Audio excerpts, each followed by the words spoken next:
It's obvious. The obvious one is at quarterback. Right. Have you? I think on the teleconference you said you're going to wait till kickoff. But what goes into that decision-making process in the next few days? Efficiency, and because that's what led to even the consideration. I mean, really, you look at the numbers, you see where we are as far as completion percentage and those things. In order for us to be successful, we've got to be better than that, and that falls on a lot of areas. But at the end of the day, it's a quarterback, and right, James understands that, and he's going to go out and he'll compete. But the other kid's shown that he's got a great aptitude for what we're trying to do offensively, and just kind of felt like just wanted to see how he performed. How do you weigh burning the red shirt versus? Good question, Jordan. The way that I look at it, he still has a red shirt. Period. Now, with our football team right now, we need him to play, and we need him to go compete. But when you pick up the phone and you talk to the kids and the kids' parents about that red shirt year, the kid has a red shirt left. It's just not this year. What are you laughing at, Colin? The last 48 hours, I've done a lot of things. But trust me. Does that mean in practice 50-50 reps? Right now, as we go later on in the week, we'll look at it and I'll meet with our offensive staff and we'll probably make a decision and kick some more reps to whoever we choose to be the starter Thursday or Friday. Did you like what you saw, or what did you like from Jared coming in this? Other than him dropping the snap and kicking it around, the fact that he stayed calm, picked it up, and threw a dart. And that's he's got a little moxie about him. He looks like he's been there, done that. He's mature beyond his age. But again, that was at the end of the game. While their starting defense was in for one series, they took them all out shortly after that. So what he's done is he's earned the right to get out there to see what we can do when the bullets are real. And we need to know that, and I want to see where he is before we start conference play. By bringing him in, there's going to be a controversy now, and we're going to be asking about it. The team's going to be wondering about it. How do you weigh all of the things that go along with that as opposed to continuity and trying to just make James better? Well, at the end of the day, what we've been teaching to these kids for the last 18 months was we wanted to create an environment of competition, and no one's exempt from that. And it's tough when you make a change at quarterback. There's no doubt that for the rest of the week I'm going to be asking quarterback questions about what we're doing at that position. But we want to bring guys in here that can compete. We talked about our recruiting class and how highly touted it was. He's put himself in a position at the end of the day to go out and deserve a chance. You said you've been thinking a lot in the last 48 hours. What's been weighing on your mind the most? Just being consistent, and it's tough, man. It's tough, and really the best way to ask that question, Jordan, is the kids. And I know the work that they put in, and I know what kind of football team we have. We're starting to get a little bit healthy. We're still more talented and we're deeper than we were last year. And just wanted to make sure that you bring that energy back the next day to keep them motivated and playing hard. Because you watch that game, you watch the Michigan State game, even last week's game against South Dakota. I mean, they played to the final whistle. And at the end of the day, that's all you can ask. And then what we've got to do as coaches, if there are guys out there that aren't able to make these tackles, these catches, these throws, we've got to put other guys in there, get them other opportunities, and we've got to continue to recruit. So that's what we'll do. Again, we are better. It's a long season, and we'll see where we end up. And how long do you think that that's going to affect the rest of the team? The quarterback situation. I don't think it does. They're a pretty close-knit group, and they understand that this is who we are and what we're about. And really, probably at the end of the day, some of the guys probably expected it. Talk about the other side of the ball, Coach. On the defensive side, I know you were pretty disappointed with the amount of yardage put up, the points put up.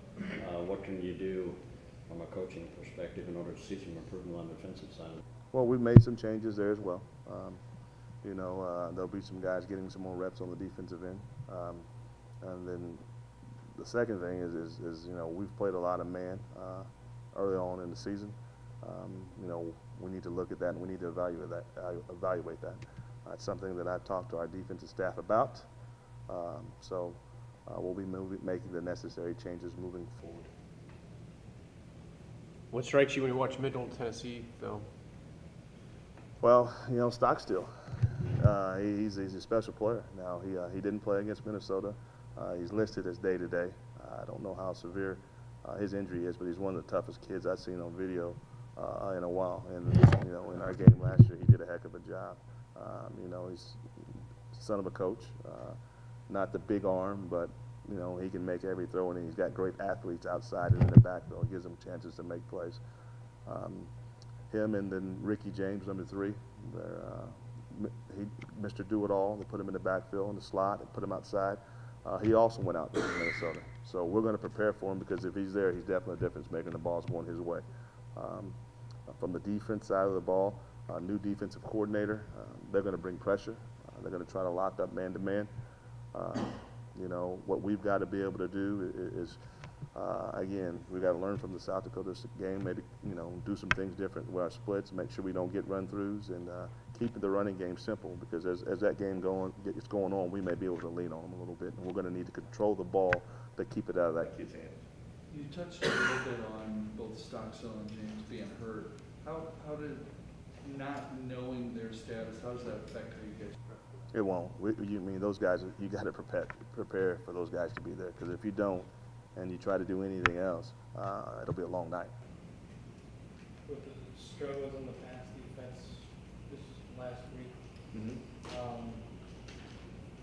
what are the biggest things you got to do to prepare for this week? You know what they're going to do offensively, like you said, especially stock. So is it mostly just the scheme type? Well, and again, I think that I'm okay with yards.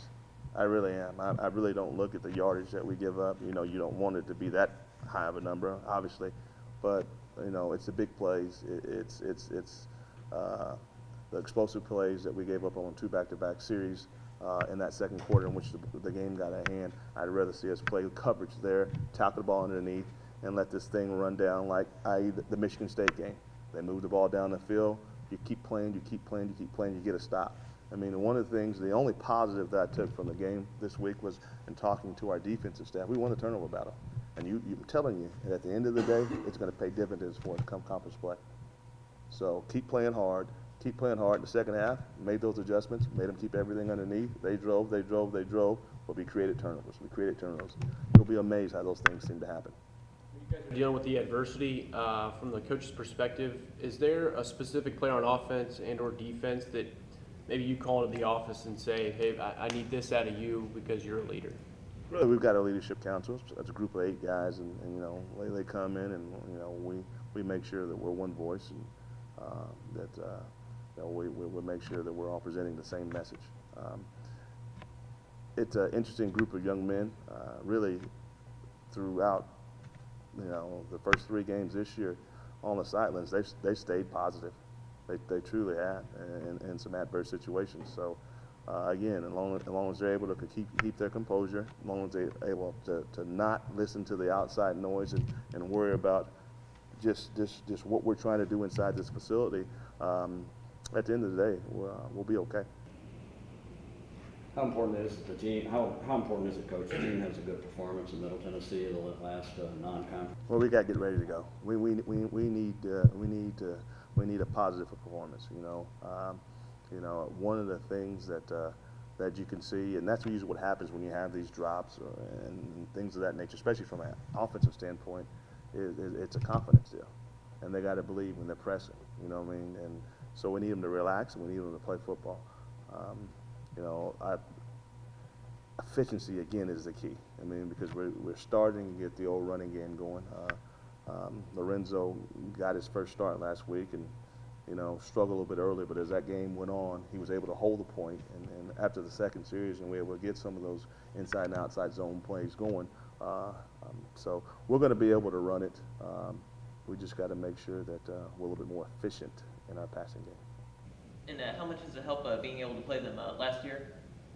Well, from a defensive standpoint, it helps because you're able to not only look at the 3 games that we put in from this year. You're able to go back and look at how they chose to attack us last year.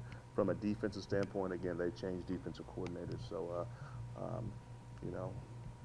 so that what you want to do is you want to go back and look at some of the previous schools and how he's attacked it. You follow some of the other scores. I know you're busy right now, Coach, but obviously a good week last week for the MAC. Yeah. Big week for the MAC. Northern Illinois is a huge win for them, huge win for Ohio. Definitely, we always, when we're not playing, we're pulling for the MAC.